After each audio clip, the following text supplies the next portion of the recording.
Eyes on me. Eyes on you. Eyes on me. Eyes on you. Okay, thank you. Now that you have heard about the tragic war, what's it called again? Now we'll be tackling a new topic in relation to Trojan War. But before that, let's have first our activity. For this activity, we'll be choosing from random lang. So we're using a claw machine to identify who will answer our options. It's very easy. So let's start.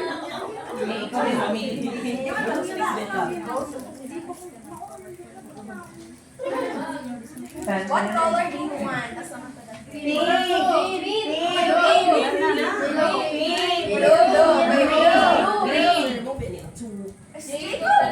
Jason na.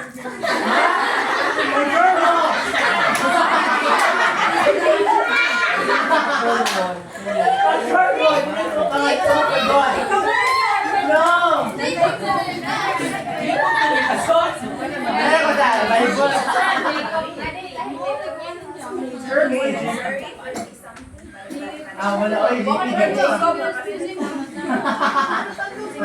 di ko.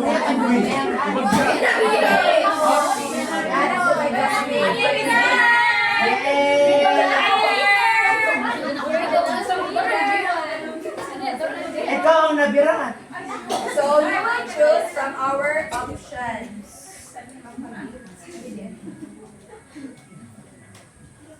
Okay, you read? Number 1. Option or number 1?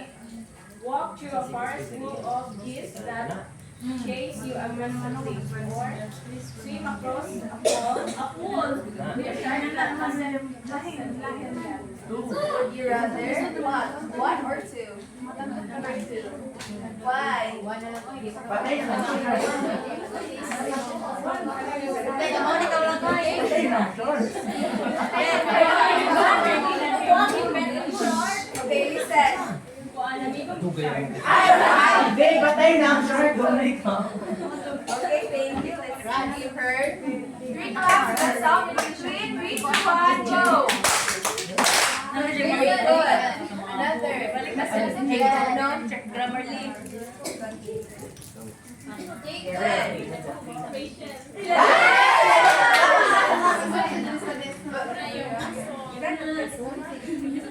Okay, next. Choose your challenge. Go.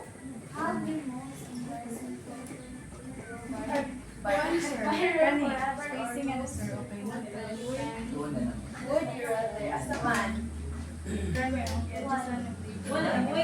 Why? Lose your phone. Alagang pinakauwaw basta na ay? Okay, let's proceed na lang. So, thank you for your participation. And those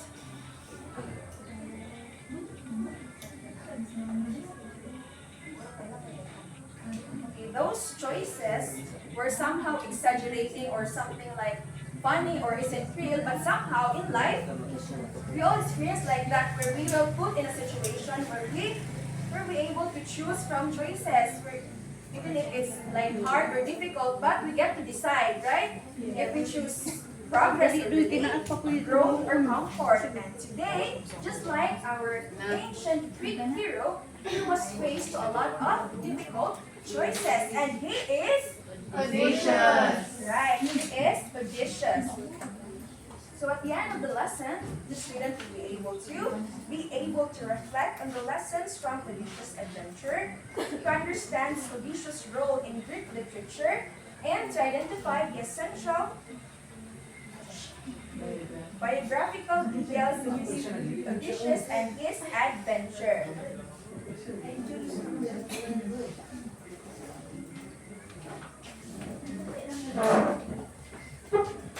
Alright, so good morning everyone. So this morning, we will have a storytelling about Odysseus and the adventure of Odysseus. the hero of the great mythology. So he is the wise and the brave king of Ithaca. So he is not just known for his strength, but he is known for his cleverness. So before sailing into the adventure of Odysseus, we will first get to know him more about who he is and where he came from. So Odysseus is the main hero of the Odyssey, an ancient Greek epic poem written by Homer. So he is the king of Ithaca, a small island in Greece.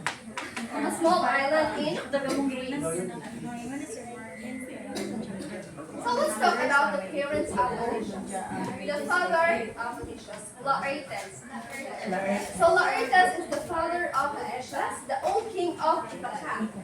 So he lived in their quiet farm in Ithaca, and he waited for Odysseus to return home from the Trojan War, because Odysseus is from the Trojan War. So the mother of Odysseus is Ateclia. So Ateclia died because of grief. She died because Odysseus were gone for so many years. Now let's talk about the beloved wife and the son of Odysseus, Penelope. So Penelope is the beautiful and a devoted wife of Odysseus. So she is known for her loyalty, patience, and wisdom.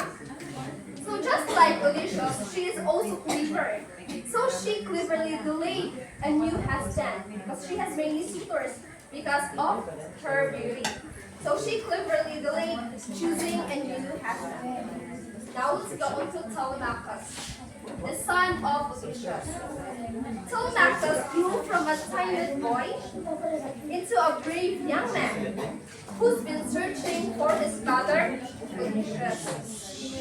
So Penelope and Telemachus together, they kept the hope alive for Odysseus and protected their homes from what? Penelope and Telemachus protected their homes from the suitors of his mother. So now let's talk about the key traits of Odysseus. So Odysseus is known for being smart, wise, intelligent, and clever. It is because he is the one who created, who planned, and he is the mastermind of the Trojan Horse, which helped ended the Trojan War. The second is brave. So Odysseus is brave because despite of the major challenges that he faced during his return to Ithaca from Troy, but he fought every major enemies without backing down, and that's because of the help of his intelligence. So the third one is loyal. So just like your partners, maybe Odysseus is loyal. So it took him 20 years. It took him, imagine that, huh? It took him 20 years to go back to his home, Ithaca.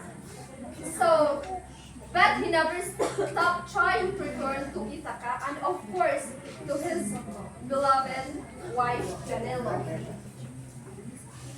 Am I understood? Yes. So, now let's think about the role of Odysseus in Greek literature. Can you read? Smart, brave, resourceful. He shows great value of methods, intelligence plus cunning.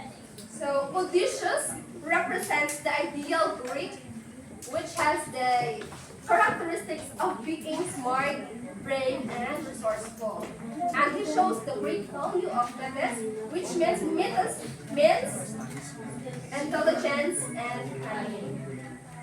So now, let's proceed to his adventure.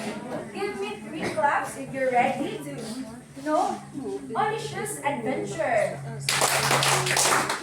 So, after Troy finally falls, and thanks to the Trojan horse, Odysseus and his men set sail for Ithaca. Ithaca is there?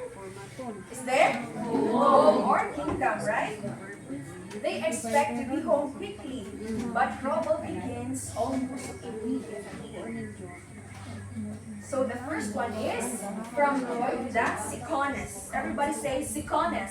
Sicones. So their first stop is the land of the Sicones, where the crew raids a city. So Odysseus and his men think that this city is a great opportunity to steal treasure. So takan man sila. So they ilang gisuglan ang city of Sicones. They raid and they create a fight. Eyes on me. Eyes on you. Eyes on me. Eyes on you. Okay, at first they think they would easily kay dali na nila napili. So his men stayed there and eat and drunk. Odysseus being a clever man, he said, let's go for the go na ta sa home because malangay na tari.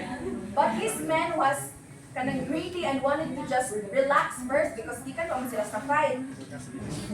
So what happened was, they were ambushed and his man was killed. So nakuhaan sila og mga men because of the ambush, because they stayed for long. Mismo, ulit na sila.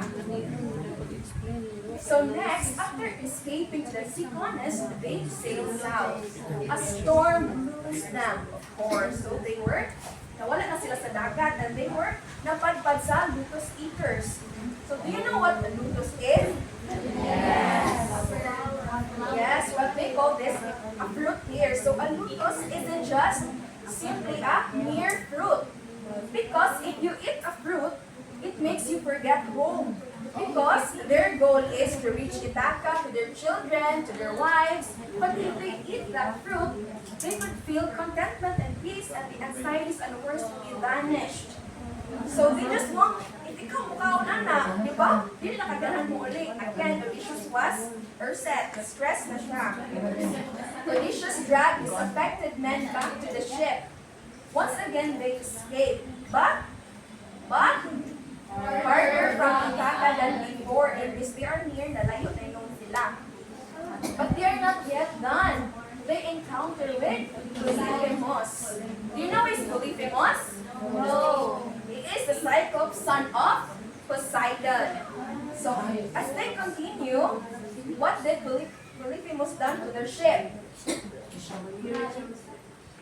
Iyan giguba. He destroyed it. A Cyclops so traps and eats the men.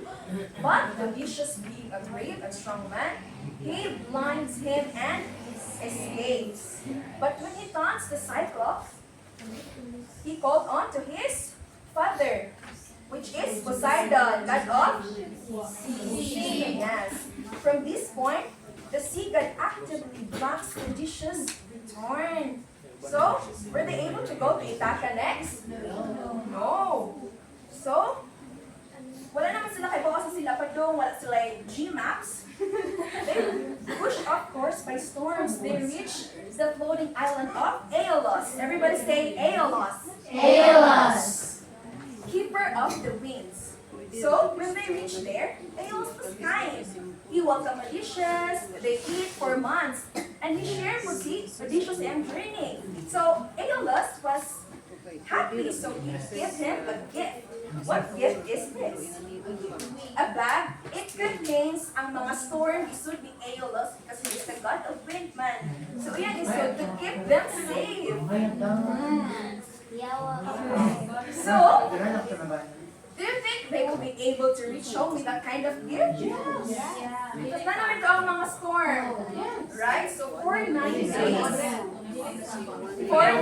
eyes on me? Eyes on you.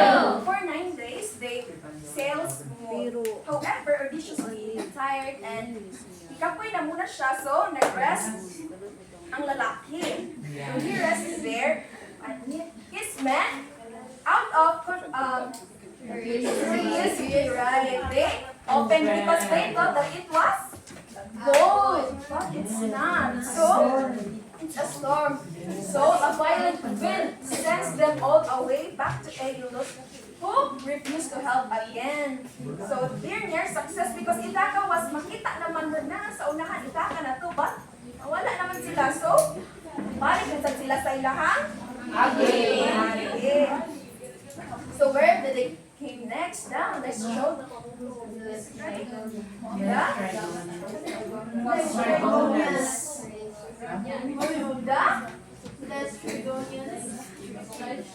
That's Trigonians, right? Stealing on without guidance because Aeolus would never help them again. They land next in the territory to the giant cannibals who bakit sa nilang ship? Stress na kayo si Odysseus. Because they thought that they will reach Ithaca.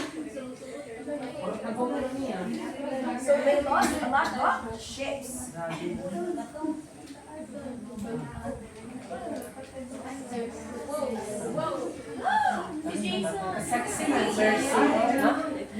So after that, eyes on me. Eyes on you. Right. So after they escaped the Lastrigonians, the land of the giant cannibals, they went into the Circe's island and defeated. Circe turns men into pigs. Odysseus resists and saves them. Alright, so in Circe's island, please listen. So in Circe's island, some men were turned into pigs. Why? It is because that the sorceress Circe, altogether let's say sorceress Circe. Sorceress Circe. It is because that the sorceress Circe lived into that island. So sorceress is a woman who can use magic and can cast spells or do magical things. So but before that, Hermes warned Odysseus about the Circe's magic, and he gave Odysseus an herb called moly. Moly. Alright. So moly is an herb that is used to resist the sorceress spells and magical things. Alright. So because Odysseus then followed the instruction of Hermes, he then helped his men to be back to the mass. So Circe, seeing Odysseus' courage and cleverness, Circe respected him. Alright. Then Circe let them rest the men of Odysseus and warned that he must visit the underworld to continue their journey. So then they visit the underworld and they read Odysseus meets prophet Tiresias, who gives warning and guidance. Prophet Tiresias warned Odysseus not to harm Helios' sacred cattle. Alright. So Odysseus meets Prophet Tiresias in the underworld. And Prophet Tiresias warned Odysseus and his men that they must not touch or harm the Helios sacred cattle. So later on we will know what is the Helios sacred cattle. But then, because of right. So after that, after the warnings of the prophet Tiresias, he then returned to the living with a new knowledge. So the eighth adventure, the sirens. Sirens live by the sea and sing beautiful songs that sound irresistible. Any sailor who hears them usually steers toward the rocks and drones. So back at the sea, they passed the sirens. So the men of Odysseus blocked their ears. Listen. So the men of Odysseus blocked their ears with wax. And Odysseus was tied to the mast. So the mast is the main pole in the middle ship. Because of Odysseus' curiosity to hear the song of the sirens that sounds irresistible. That's why they tied Odysseus in the mast so that he could not steer the ship so that they would not be thrown and be thrown into the rocks. Right. So ninth adventure is the Scylla and Charybdis. Can you read? Odysseus chooses the lesser danger. Scylla kills 6 men. So Scylla is a six-headed monster. So each head grabs a sailor if a ship passes too close. And Charybdis is a giant whirlpool that can swallow an entire ship.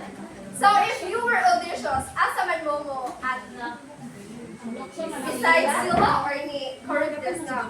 Sila. So just like Odysseus, you are that traitor puno kakuan kanang Scylla took 6 men of Odysseus. So Odysseus had no perfect choice. So he chose to sail closer to Scylla and then, knowing that he would lose 6 men, but it saved the ship and the rest of the crew. So Scylla took 6 men, but the ship survived, allowing the journey to continue. To the next 10th adventure, the cattle of the Helios. So as what the prophet Odysseus in the underworld advised Odysseus that they must not harm or touch the sacred cattle, but then the men killed the sacred cattle, and then Zeus destroys the ship, and in this part, so only Odysseus survived. So floating alone towards his next challenge. So in this part, only Odysseus survived. Okay, right? Odysseus went to a lot of struggles. If only his screw did not open, tama sila si Kaka. So where did he went after? If he only survived. He went to Calypso's island. The sea throws him into Oya. Everybody say Oya. Oya. That's how he pronounced in Greek. Where the nymph Calypso keeps him for 7 years. So what happened there? That is the nymph Calypso. So when the nymph Calypso saw Odysseus on the shore, she took care of Odysseus. And while she was taking care of Odysseus, she fell in love with Odysseus. And she wanted to, she offered Odysseus immortality because if she offered Odysseus immortality, if Odysseus would agree that she will be her husband. But Odysseus did not agree because yes. Oh, yeah, babe. Same wife? Penelope. Right. And actually Calypso kept him for 7 years. Imagine 7 years trapped on her island. But the God Athena intervened and asked Zeus ipaingon si Zeus nga i-free na si Odysseus because it's very long na dapat mo ulit na si Odysseus. So, even with a broken heart, Calypso created a ship for Odysseus to go to his wife. Diba? Para mo, makauli na siya pang Tagalog foods. Diba?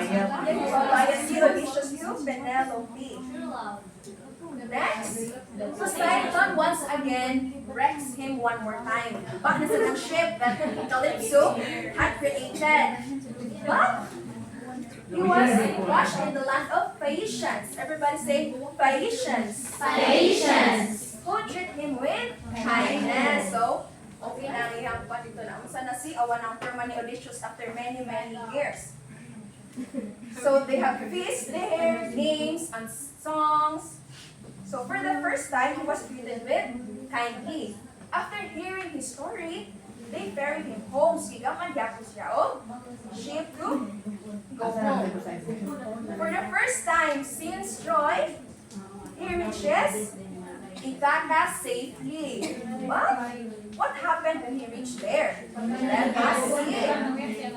Athena disguises him as a beggar so he can investigate the situation because Penelope has a lot of suitors trying to marry and steal his throne because he was a king. So he revealed himself to Telemachus, which is his son. It was his son. And they prepared to fight back.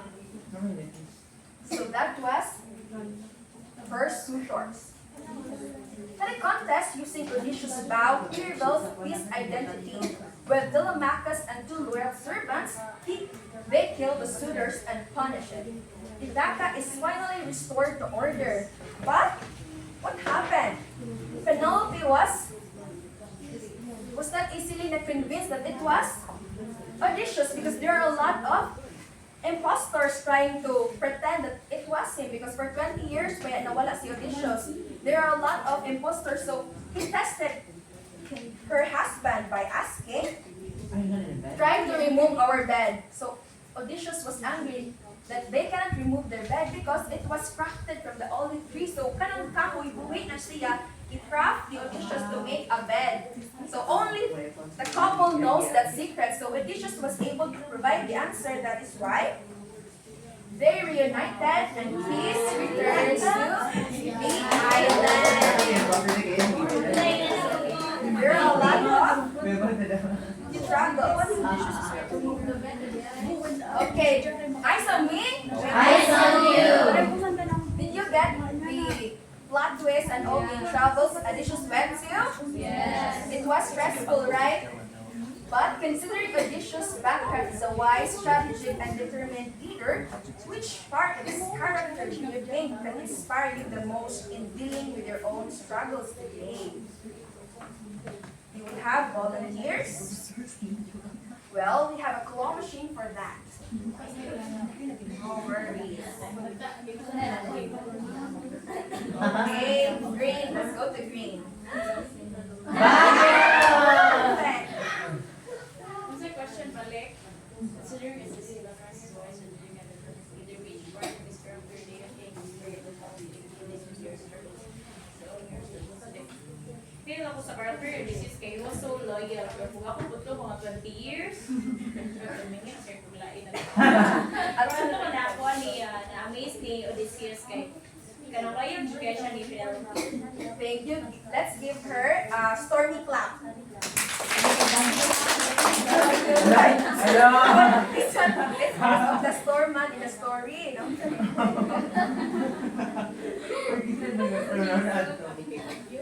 The next question is, how will you relate the lessons we learned from Odysseus' adventure, the present situation you are facing right now? Okay, still no volunteers, so let's go. Ping. Okay, ping then.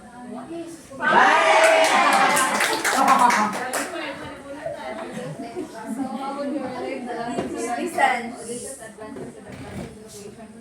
So we are currently facing right now a severe weather condition. So in the story of Odysseus, he faced a lot of storms. So like us to face storms, we listen to Odog and Bagyo ng eskwela. Perfect. A round of applause. Absent mo ka naman. So for our assessment, let's do it orally, a very quick clap.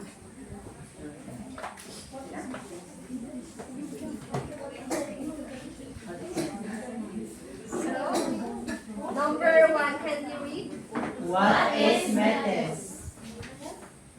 So who wants to answer what is Metis? Number? The meaning of Metis. Cunning. Correct. Intelligence plus cunning. Alright. So number 2, who are Odysseus' parents? Garan? Garan, who are Odysseus' parents? Amorganda, who are Odysseus' parents? Laertes and? Yeah, Teclia.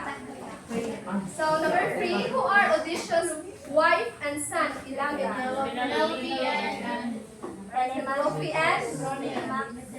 Telemachus. Penelope and Telemachus. Number 4. How would you describe Odysseus based on his character? Loyal,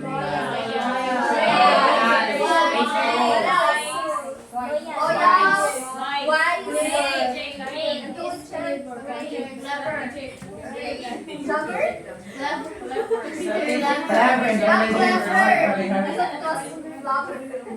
So number 5, what is the role of Odysseus in Greek literature? Superhero. Yeah, he is the king of Ithaca and he represents the ideal Greek hero that has the characteristics of being wise, brave, and resourceful. 6.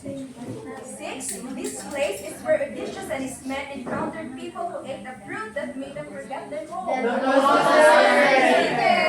7. He's a cyclops, so Odysseus is blinded after being trapped in his cave. B. Son of Poseidon. Letter B, gihapon. So, dapat na ganyan yung letter B. Let's go directly. Polyphemus. 8. This island is ruled by a goddess who turned Odysseus' men into pigs.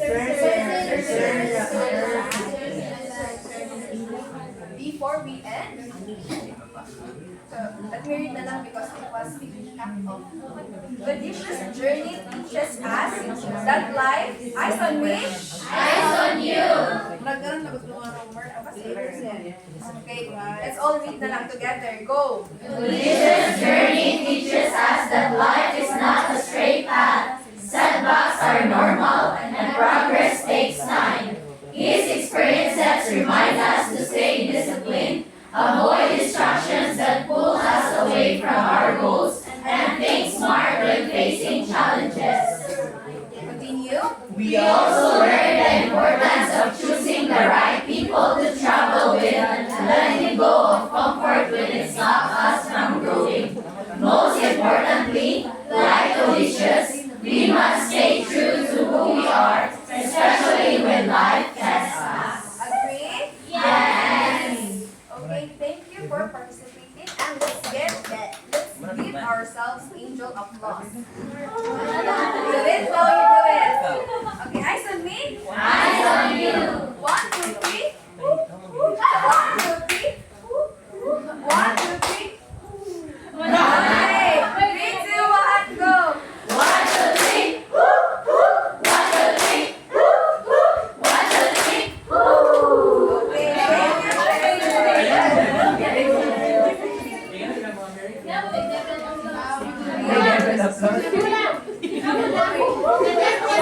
May develop.